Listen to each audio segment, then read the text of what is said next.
Hello again, this is what Mike say. Please don't forget to subscribe on my channel and push the notification bell and follow my video and like if you like, and then comment po kayo sa baba. Magbibigay lang ako ng konting recap about sa back wages, reinstatement and separation pay. So kasi may mga nagtatanong sa atin, so kailangan natin sagutin yung iba na nilang dapat malaman. So may mga questions sila na gusto nilang malaman ang kasagutan. So magbibigay lang tayo ng ating sagot. So may unang question is about sa back wages. Kung natanggal ba sa trabaho ay may makukuha na back pay o back wages. So ang sagot is lahat ng monetary claim na na-earn mo na sa kumpanya o napagtrabahuan mo na ay dapat na maibigay sa iyo kahit dismiss ka na. Ang dismissal man ay illegal dismissal, constructive or by just authorized causes of dismissal na nabanggit ko sa isa kong video content. Ang mga money claim na pwede mong kunin ay kabilang ang mga sumusunod: last salary or unclaimed salary, 13 month, and then pangatlo yung service incentive leave or SLBL na convertible to cash. So kasama rin doon yung cash ban or yung mga kooperatiba nyo na na-earn nyo na o nabayaran nyo na. So kasama rin yung mga cash allowances, yung cash allowances sa transport, food allowance or shelter kung meron man kayo nito na binibigay sa inyo. So kasama rin sa back wages yung bonuses na binibigay din sa inyo na dapat naibigay nyo, partial man ito or buo.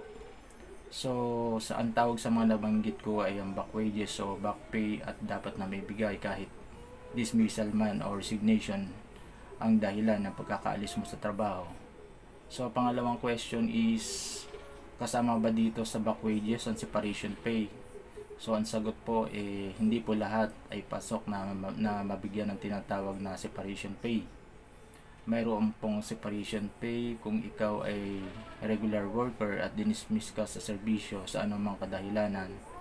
Sa batas po, ang nag-resign voluntary ay wala pong matatanggap na separation pay, maliban na lamang kung may kontrata o kasunduan o collective bargaining agreement o CBA sa kumpanya na nagbibigay ng separation pay.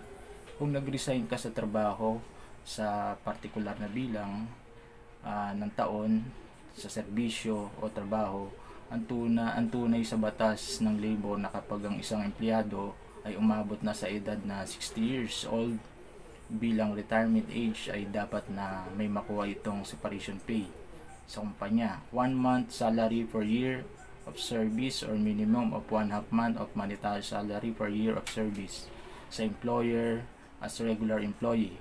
Depende sa policy ng kumpanya.